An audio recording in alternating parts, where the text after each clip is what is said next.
Colorado Municipal League was founded in 1923. Contrary to popular belief, Ken was not present. The CML Executive Board is the policy-making body for the League.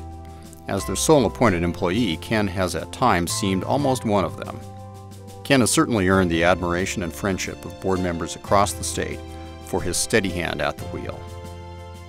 What I remember about Ken is for the last 15 years, every time I see him just about, he tells the same story on me.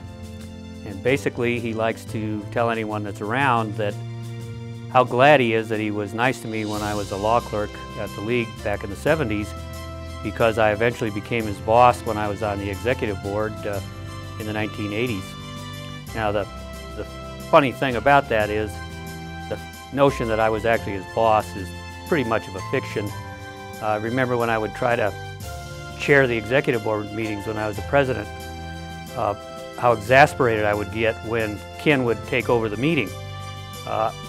Finally, I just made it a game to see how long I could stay in charge before he finally took over. I think my record was 30 minutes, but that was only because I think he was 15 minutes late.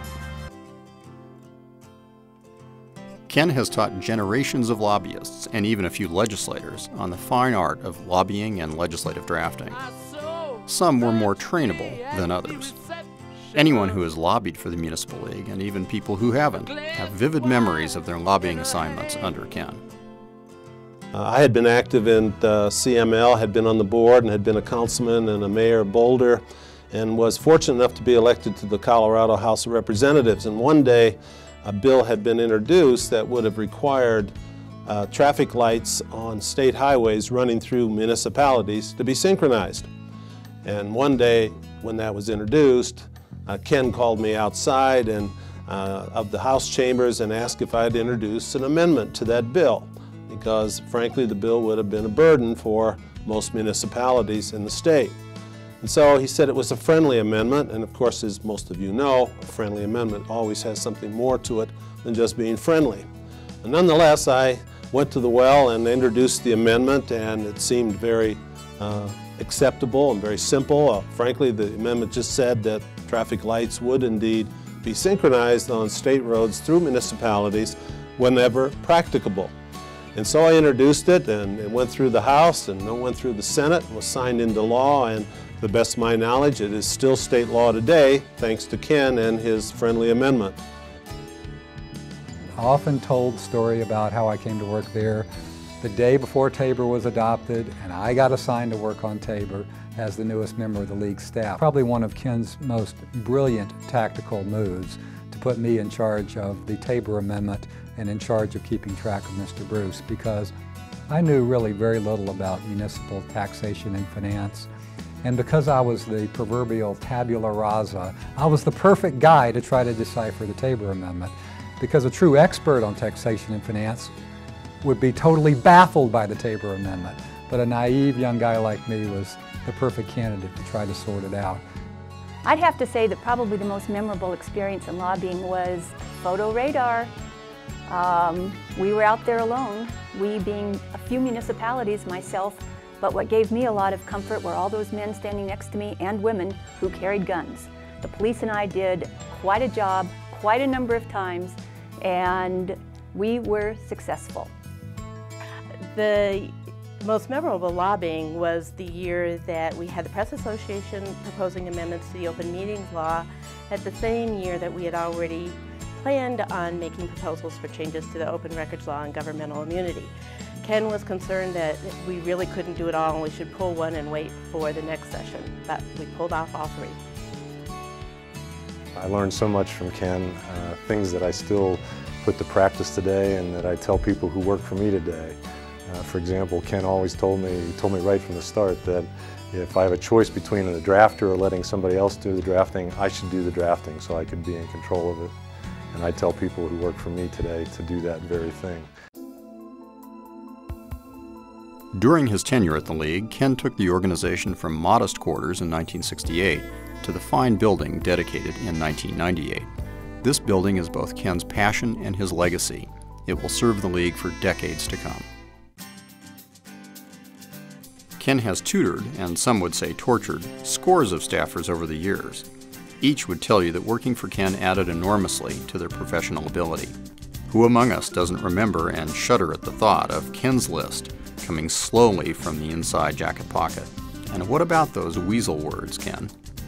Now, my experience with Ken's a little different from a lot of the lobbyists, but I will have to admit that one thing that Ken used to do was to use equivocating words. For the lobbyists, my understanding is that was the difference between writing a law that said so-and-so will do something or so-and-so may do something. For me, working on the publications, it was more a case of asking him to edit something and having him mark in little probablys and possiblys. And it's been somewhat of an interesting experience then to edit my own memos since then, and realizing I was adding a little carrot and adding probably or possibly to my own work. Thank you, Ken. As Sam Mamet is fond of saying to ex-CML staffers, you never really leave the league.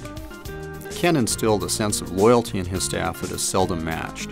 You can leave the league, but that just means you have graduated to being called on to testify at committee hearings, be on a CML committee, become an associate member, which is of course good for non-dues revenue, or be a sponsor at the annual conference.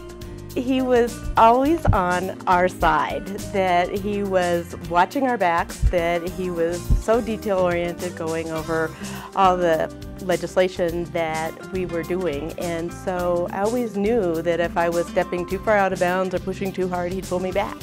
That gave me great freedom, and it was really fun that he didn't pull me back as often as I thought he would.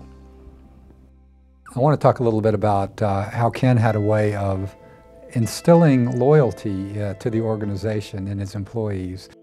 I think back on my job interview, which was kind of unusual. A big part of that conversation was if he hired me away from Arvada, how long I'd stay at the league. And we dickered on that for a while, and he absolutely insisted on 3 years minimum, 3 years minimum.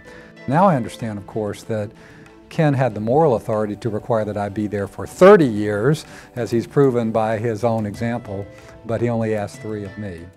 Staff meetings under Ken were legendary. There were lobbyist meetings, all-staff meetings, rump groups, and of course, the feared staff retreat. You could love them or hate them, but there is no denying that we all have a vivid memory of them. Here to help us recapitulate are Kathy Haddock and Kathleen Harrington. You have to laugh. Sam was doing his crazy things with his crazy comments and rolling his eyes and flopping his arms around. And Steve Smithers is talking faster than I am, and Jeff talked faster too. And everybody was jabbing each other at the same time that none of us were shy about putting in our 2 cents. So to me, it was a lot of action in crazy ways, and you had to laugh through it. Fondest memory of Ken was probably during a team building exercise that Ken put together for the Municipal League while I was a law clerk. It was pretty funny to have this group of people together that I didn't know very well, and to learn all the kind of strange things about my coworkers. And I thought it was pretty neat that Ken even invited me to participate in that as the law clerk, because it's a pretty transitory position. I was there for 1.5 years, and 1 to 2 years is about the standard term for a law clerk. But that was the nice thing about Ken, is that no matter if you were there for a short time or a long time, he treated you the same, and he wanted you to feel a part of the group. And that's probably one of my favorite memories of Ken. To say that Ken Bueche has a passion for detail is an understatement. From the carpet in the new building to the policy statement, Ken's eagle eye never flinches. This is a measure of Ken's skill as a leader, his attention to detail, and the degree to which he instills that value in his employees. When I think of Ken Bueche, I think about an individual who has not only done a tremendous amount for cities and towns, but has dedicated his life to detail. When we built the Colorado Municipal League building at 1144 Sherman Street, Ken was paying attention to a lot of details. We got so tied up in discussions about the color of the carpet that Ken brought it to staff meetings. He brought it to his wife. I think his brother was involved in the decision. Finally, Ken reached a point where he said, "Steve, we've got to make a decision on this." Jeff Wilson, our general counsel, and myself walked into the executive board meeting with each of us hefting over one shoulder a swath of this carpet. We indeed rolled it out there at the board meeting at Ken's prompting, and at that point Ken said to the board, members of the board, you decide on the color of the carpet. We've gone back and forth on this 10 times. It's your decision. So lo and behold, the board got up and they all walked over to the one color of the carpet that, guess what? It wasn't the color that Ken picked. So after a moment of embarrassment and the decision being made, Ken said, fine, we have selected the color of the carpet, we're moving on. Ken is a detail-oriented person. Anyone that's worked with him for any amount of time has discovered that. But I knew I had succeeded greatly at the point in my career when Ken finally got tired of my nitpicking through the goals and policy statements, but I got quite good at it. Ken Bueche has been a leader, a teacher, a taskmaster, an inspiration, an example, and most important, a friend to us all. Ken has been a true friend for many, many years. He's always been there to help me and the cities I've represented. In a way, I feel I owe my career to him in municipal law because he hired me as a law clerk when I was in law school, and that pretty much set me on the road to what I've done with most of my life. Thanks, Ken, and good luck. Ken, thank you for everything you've done for cities and towns across the state. Thank you for your attention to the details. It made all the difference. And thank you for everything you did for every staff member who had a chance to work for you. Thank you, Ken Bueche. I'm very proud of that great organization and how Ken was such a big part of that. Ken, thanks so much for giving me the start and giving so many people the start at the league who now are working around the state on behalf of good government in the way that you have for the past 40 years. I think a true testimony to Ken's quality as a boss was his reaction to all of that was, job well done. I appreciated that support, and it continued throughout my career, and I think all of us that have worked for him.